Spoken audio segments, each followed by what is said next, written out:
ನಮಸ್ಕಾರ. ನನ್ನ ಹೆಸರು ರೇಖಾ ರವಿಕುಮಾರ್. ನಮ್ಮ ಸ್ಟಡಿ ಟೈಮ್ ಕನ್ನಡ ಯೂಟ್ಯೂಬ್ ಚಾನಲ್ಗೆ ಎಲ್ಲರೂ ಸಬ್ಸ್ಕ್ರೈಬ್ ಮಾಡ್ಕೊಳ್ಳಿ, ಶೇರ್ ಮಾಡಿರಿ, ಲೈಕ್ ಮಾಡಿರಿ. ಇವತ್ತಿನ ಕ್ಲಾಸ್ ಬಂದ್ಬಿಟ್ಟು ಭೂಗೋಳಶಾಸ್ತ್ರಕ್ಕೆ ಸಂಬಂಧಪಟ್ಟಂತೆ ಭಾರತದ ನದಿಗಳ ಬಗ್ಗೆ, ನದಿಗಳ ವಿಶೇಷತೆ ಅಂತಂದ್ರೆ ಭಾರತದ ನದಿಗಳನ್ನು ಇಷ್ಟು ತಿಳ್ಕೊಂಡಿರ್ಬೇಕು ಅನ್ನೋದು. ಹಲವಾರು ಎಕ್ಸಾಮ್ಗಳಲ್ಲಿ ಭಾರತದ ನದಿಗಳ ಬಗ್ಗೆ ಜಾಸ್ತಿ ಕ್ವಶನ್ಗಳನ್ನು ಕೇಳ್ತಾ ಹೋಗ್ತಾರೆ. ಸೊ ಯಾವುದೇ ಕ್ವಶನ್ ಪೇಪರ್ನ ನಾವು ಕ್ವಶನ್ ಪೇಪರ್ ಅನ್ನು ಸಾಲ್ವ್ ಮಾಡಬೇಕಾದ್ರೆ ನದಿಗಳ ಬಗ್ಗೆ ಒಂದು ಕ್ವಶನ್ ಇದ್ದೇ ಇರುತ್ತೆ. ಸೊ ನದಿಗಳ ಬಗ್ಗೆ ನಾವು ಆಳವಾದಂತಹ ಜ್ಞಾನವನ್ನು ಹೊಂದಿರಬೇಕು. ನದಿಗಳ ಬಗ್ಗೆ ನಾನು ಉತ್ತರ ಭಾರತದ ನದಿಗಳು, ದಕ್ಷಿಣ ಭಾರತದ ನದಿಗಳು ಅಂತಂದೇಳಿ ಕ್ಲಾಸ್ ಮಾಡ್ತಾ ಹೋಗಿದ್ದೀನಿ. ಆ ಒಂದು ವಿಡಿಯೋನ ಡಿಸ್ಕ್ರಿಪ್ಷನ್ ಬಾಕ್ಸಲ್ಲಿ ಲಿಂಕ್ ಹಾಕಿರ್ತೀನಿ, ಚೆಕ್ ಮಾಡಿರಿ. ಭಾರತದ ನದಿಗಳ ಬಗೆಗಿನ ಒಂದು ವಿಶೇಷವಾದಂತಹ ಮಾಹಿತಿಯನ್ನು ಇವತ್ತು ನಿಮ್ಮ ಜೊತೆ ಶೇರ್ ಮಾಡ್ತಾ ಹೋಗ್ತೀನಿ. ಫಸ್ಟ್ ಆಫ್ ಆಲ್, ಭಾರತದ ನದಿಗಳ ಬಗೆಗಿನ ವೈಜ್ಞಾನಿಕವಾದ ಒಂದು ಅಧ್ಯಯನವನ್ನು ನಾವೇನಂತ ಕರಿತೀವಿ? ಕೊಟಮಾಲಜಿ ಅಂತ ಹೇಳಿ ಕರಿತಾ ಹೋಗ್ತೀವಿ. ಭಾರತದ ನದಿಗಳ ಬಗೆಗಿನ ಅಧ್ಯಯನವನ್ನ ಏನಂತ ಕರಿತೀವಿ ಅಂತ ಹೇಳಿ ಕ್ವಶನ್ ಕೇಳ್ತಾ ಹೋಗುವುದು. ಭಾರತದ ನದಿಗಳ ಅಧ್ಯಯನವನ್ನು ನಾವು ವೈಜ್ಞಾನಿಕವಾಗಿ ಅಧ್ಯಯನ ಮಾಡುವುದನ್ನು ನಾವು ಕೊಟಮಾಲಜಿ ಅಂತಂದೇಳಿ ಕರಿತಾ ಹೋಗ್ತೀವಿ. ನೆಕ್ಸ್ಟ್, ಭಾರತದ ನದಿಗಳು ಅಂದ್ರೆ ಅಣೆಕಟ್ಟುಗಳು, ಯಾವ್ಯಾವ ನದಿಗಳಿಗೆ ಯಾವ್ಯಾವ ಅಣೆಕಟ್ಟುಗಳನ್ನು ಕಟ್ತಾ ಹೋಗಿದ್ದಾರೆ, ಮತ್ತೆ ಜಲಪಾತಗಳು ಯಾವ್ಯಾವ ಅನ್ನೋದ್ರ ಬಗ್ಗೆ ಕೂಡ ಕ್ಲಾಸ್ ಮಾಡ್ತಾ ಹೋಗಿದ್ದೀನಿ. ಡಿಸ್ಕ್ರಿಪ್ಷನ್ ಬಾಕ್ಸ್ ಅಲ್ಲಿ ಲಿಂಕ್ ಹಾಕಿರ್ತೀನಿ, ಚೆಕ್ ಮಾಡ್ರಿ. ನೆಕ್ಸ್ಟ್, ಭಾರತದ ರಾಷ್ಟ್ರೀಯ ನದಿ. ಭಾರತದ ರಾಷ್ಟ್ರೀಯ ನದಿ ಅಂತಂದೇಳಿ ನಾವು ಗಂಗಾ ನದಿಯನ್ನ ಕರಿತಾ ಹೋಗ್ತೀವಿ. ಭಾರತದ ರಾಷ್ಟ್ರೀಯ ನದಿ ಗಂಗಾ ನದಿ. ನೆಕ್ಸ್ಟ್, ಪಾಕಿಸ್ತಾನದ ರಾಷ್ಟ್ರೀಯ ನದಿಯನ್ನು ನಾವು ಸಿಂಧೂ ನದಿಯನ್ನು ನಾವು ಪಾಕಿಸ್ತಾನದ ರಾಷ್ಟ್ರೀಯ ನದಿ ಅಂತಂದೇಳಿ ಕರಿತಾ ಹೋಗ್ತೀವಿ. ಆಮೇಲೆ ಸಿಂಧು ನದಿಯನ್ನ ನದಿಗಳ ತಂದೆ ಅಂತ ಕೂಡ ಕರಿತಾ ಹೋಗ್ತೀವಿ. ಸಿಂಧು ನದಿ ಒಪ್ಪಂದ ಭಾರತ ಮತ್ತು ಪಾಕಿಸ್ತಾನದ ನಡುವೆ ಇದೆ. ಭಾರತ ಮತ್ತು ಪಾಕಿಸ್ತಾನದ ನಡುವೆ ಸಿಂಧು ನದಿ ಒಪ್ಪಂದ ಆಗ್ತಾ ಹೋಗಿದೆ. ನೆಕ್ಸ್ಟ್, ನದಿಗಳ ತಂದೆ ಅಂತಂದೇಳಿ ನಾವು ಸಿಂಧು ನದಿಯನ್ನು ಕರಿತಾ ಹೋಗ್ತೀವಿ. ಮತ್ತೆ ಪಾಕಿಸ್ತಾನದ ರಾಷ್ಟ್ರೀಯ ನದಿ ಸಿಂಧು ನದಿ. ಅದಾದ್ಮೇಲೆ ಕರ್ನಾಟಕದ ಜೀವನದಿ. ಕರ್ನಾಟಕದ ಜೀವನದಿ ಕಾವೇರಿ ನದಿಯನ್ನು ನಾವು ಕರ್ನಾಟಕದ ಜೀವನದಿ ಅಂತಂದೇಳಿ ಕರಿತಾ ಹೋಗ್ತೀವಿ. ಇದನ್ನ ನಾವು ದಕ್ಷಿಣ ಭಾರತದ ಗಂಗೆ ಅಂತಂದೇಳಿ ಕೂಡ ಕಾವೇರಿ ನದಿಯನ್ನ ಕರಿತೀವಿ. ನೆಕ್ಸ್ಟ್, ಇದು ಕರ್ನಾಟಕದಲ್ಲಿ ಅತಿ ಉದ್ದವಾಗಿ ಹರಿತಕ್ಕಂತ ನದಿ ಅಂತಂದ್ರೆ ಕೃಷ್ಣಾ ನದಿ. ಕರ್ನಾಟಕದ ಜೀವನದಿ ಕಾವೇರಿ, ಇದನ್ನು ನಾವು ದಕ್ಷಿಣ ಭಾರತದ ಗಂಗೆ ಅಂತ ಹೇಳಿ ಕರಿತಾ ಹೋಗ್ತೀವಿ. ನೆಕ್ಸ್ಟ್, ಕರ್ನಾಟಕದಲ್ಲಿ ಅತಿ ಉದ್ದವಾಗಿ ಹರಿತಕ್ಕಂತ ನದಿ ಕೃಷ್ಣಾ ನದಿ.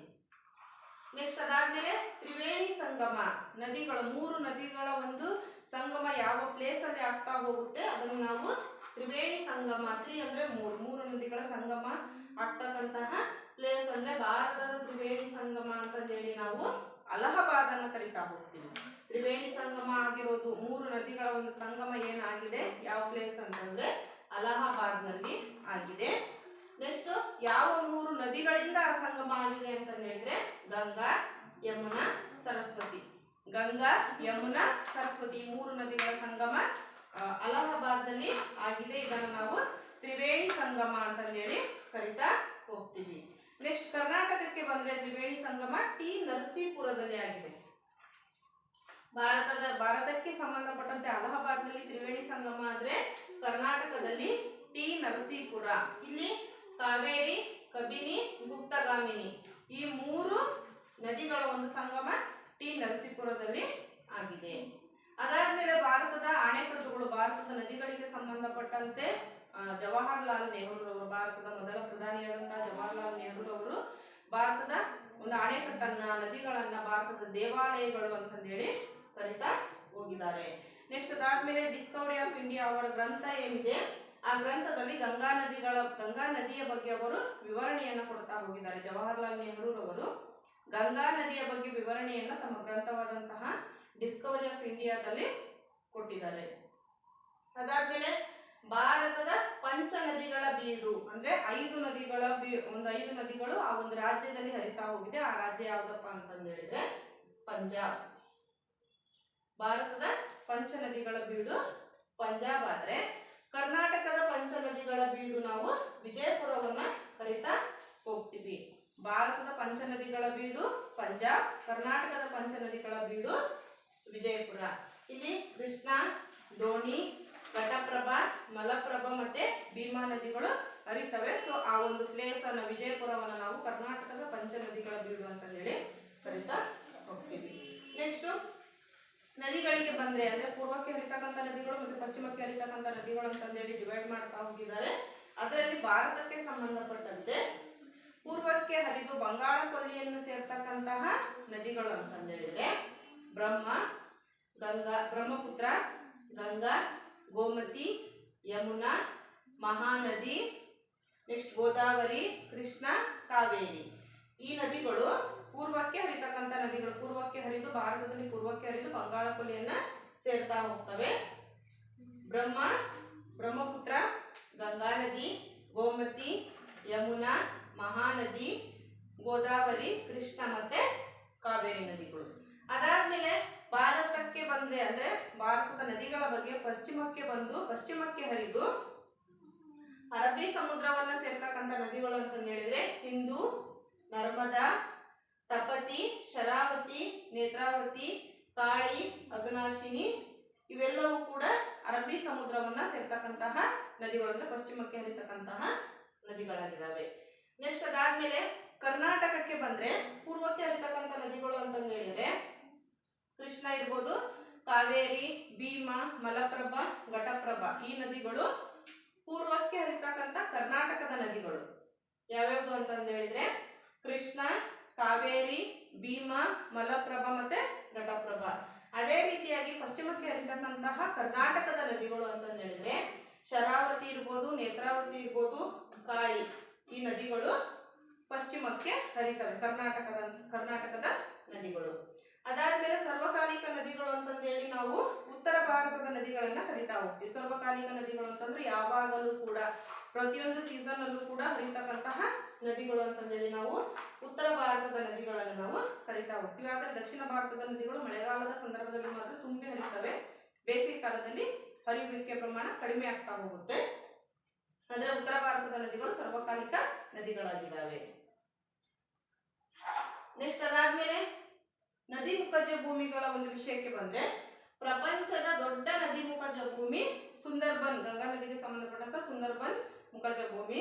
ಇದು ದೊಡ್ಡ ನದಿ ಮುಖಜ ಭೂಮಿ.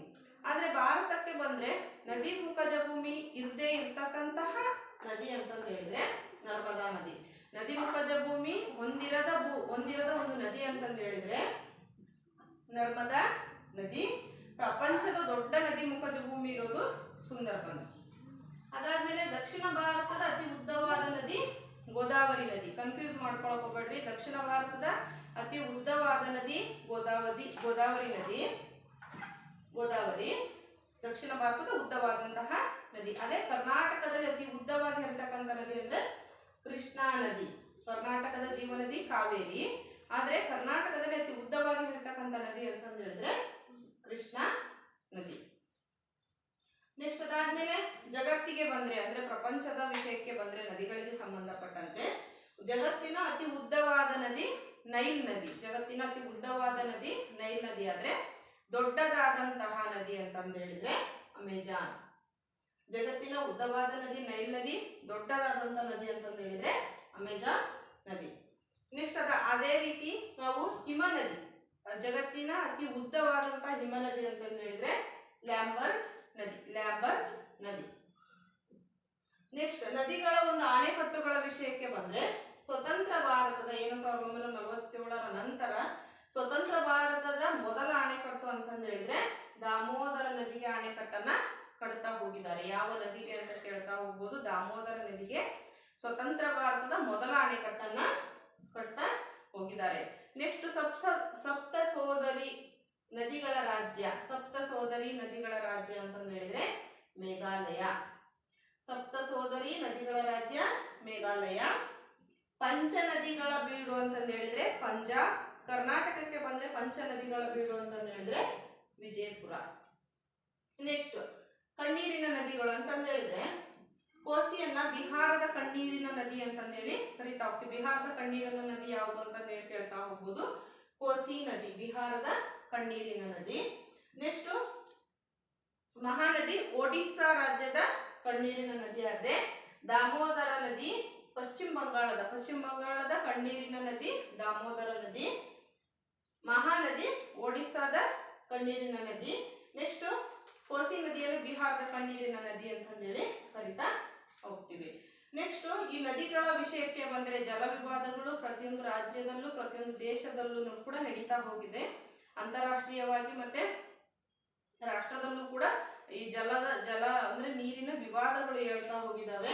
ಜಲ ವಿವಾದ ಕಾಯ್ದೆ 1956ರಲ್ಲಿ ಜಾರಿಗೆ ಬಂದಿದೆ. 262ನೇ ವಿಧಿಯ ಮೂಲಕ 1956ರಲ್ಲಿ ಜಲ ವಿವಾದ ಕಾಯ್ದೆಯನ್ನ ಜಾರಿಗೆ ತಂದಿದ್ದು. ಆ ಒಂದು ಕಾಯ್ದೆಯ ಮೂಲಕವಾಗಿ ರಾಷ್ಟ್ರದೊಳಗೆ ಏನು ಜಲ ಅಂದ್ರೆ ನೀರಿನ ಒಂದು ವಿವಾದಗಳು ಹೇಳ್ತಾ ಹೋಗಿದ್ದಾವೆ, ಬಳಸ್ಕೊಳ್ಳೋದ್ರಲ್ಲಿ ಇರ್ಬೋದು ಅಥವಾ ಕುಡಿಯುವ ನೀರಿನಲ್ಲಿ ಇರ್ಬೋದು ಅಥವಾ ಯಾವುದೇ ಒಂದು ಜಲ ವಿವಾದಕ್ಕೆ ಸಂಬಂಧಪಟ್ಟಂತೆ ರಾಜ್ಯಗಳ ನಡುವೆ ಏನು ವಿವಾದಗಳು ಹೇಳುವಂತ ಸಂದರ್ಭದಲ್ಲಿ ಈ ಕಾಯ್ದೆಯ ಮೂಲಕ ಆ ಒಂದು ಬಗೆಹರಿಸ್ತಾ ಹೋಗಿದ್ದಾರೆ.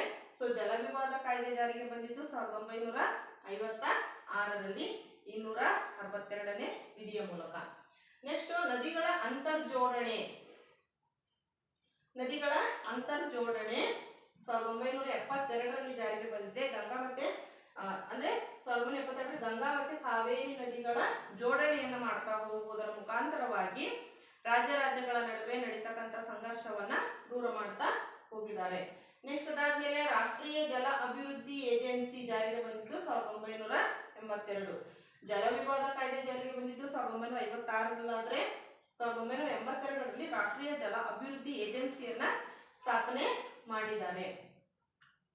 ನೆಕ್ಸ್ಟ್ ಇಲ್ಲಿ ನೀರಿಗೆ ಬಂದ್ರೆ ನದಿಗಳ ಮೂಲಕವಾಗಿ ಜಲವಿದ್ಯುತ್ತನ್ನ ಸ್ಥಾಪನೆ ಮಾಡ್ತಾ ಹೋಗ್ತಾರೆ.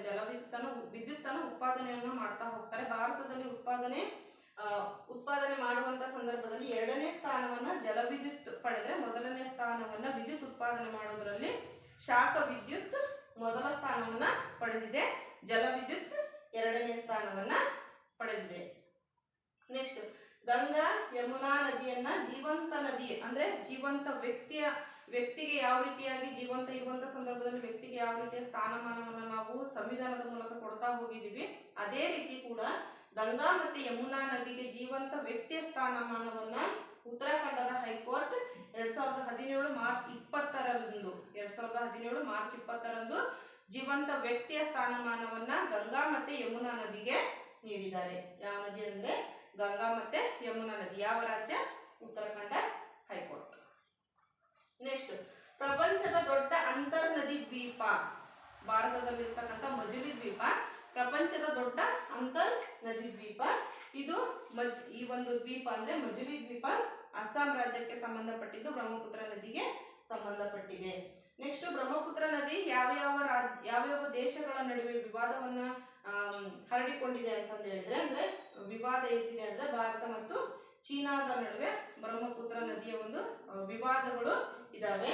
ಅದಾದ್ಮೇಲೆ ಸಿಂಧೂ ನದಿ ಭಾರತ ಮತ್ತು ಪಾಕಿಸ್ತಾನದ ನಡುವೆ ಆ ವಿವಾದ ಇದೆ. ಈ ರೀತಿಯಾಗಿ ಫ್ರೆಂಡ್ಸ್ ಇವತ್ತು ಭಾರತದ ನದಿಗಳ ಬಗ್ಗೆ ವಿಶೇಷವಾದ ಮಾಹಿತಿ ನಿಮ್ಗೆಲ್ಲರಿಗೂ ಇಷ್ಟ ಆಯ್ತು ಅನ್ಕೊಂಡಿದ್ದೀನಿ. ಹಲವಾರು ಎಕ್ಸಾಮ್ಗಳಿಗೆ ಈ ಒಂದು ಕ್ಲಾಸ್ ಹೆಲ್ಪ್ ಆಗ್ತಾ ಹೋಗುತ್ತೆ. ನದಿಗಳ ಬಗ್ಗೆ ಹಲವಾರು ಎಕ್ಸಾಮ್ಗಳಲ್ಲಿ ಜಾಸ್ತಿ ಕ್ವಶನ್ಗಳನ್ನು ಕೇಳ್ತಾ ಹೋಗ್ತಾರೆ. ನದಿಗಳ ಬಗ್ಗೆ ನಾನು ಉತ್ತರ ಭಾರತದ ನದಿಗಳು, ಸಿಂಧೂ ನದಿ ಮತ್ತೆ ದಕ್ಷಿಣ ಭಾರತದ ನದಿಗಳು ಅಂತ ಹೇಳಿ ಕ್ಲಾಸ್ ಮಾಡ್ತಾ ಹೋಗಿದ್ದೀನಿ. ಮತ್ತೆ ನದಿಗಳ ಬಗ್ಗೆ ಅಣೆಕಟ್ಟುಗಳು, ಜಲಪಾತಗಳ ಬಗ್ಗೆ ಕೂಡ ಕ್ಲಾಸ್ ಮಾಡ್ತಾ ಹೋಗಿದ್ದೀನಿ. ಡಿಸ್ಕ್ರಿಪ್ಷನ್ ಬಾಕ್ಸ್ ಅಲ್ಲಿ ಲಿಂಕ್ ಹಾಕಿರ್ತೀನಿ, ಚೆಕ್ ಮಾಡ್ರಿ, ಎಕ್ಸಾಮ್ಗೆ ಹೆಲ್ಪ್ ಆಗ್ತಾ ಹೋಗುತ್ತೆ. ಮುಂದಿನ ಹೊಸ ವಿಷಯದೊಂದಿಗೆ ನಿಮ್ಮ ಜೊತೆ ಜಾಯಿನ್ ಆಗ್ತಾ ಹೋಗ್ತೀನಿ. ನಮ್ಮ ಸ್ಟಡಿ ಟೈಮ್ ಕನ್ನಡ ಯೂಟ್ಯೂಬ್ ಚಾನಲ್ಗೆ ಎಲ್ಲರೂ ಸಬ್ಸ್ಕ್ರೈಬ್ ಮಾಡ್ಕೊಳ್ರಿ, ಶೇರ್ ಮಾಡ್ರಿ, ಲೈಕ್ ಮಾಡ್ರಿ. Thank you so much.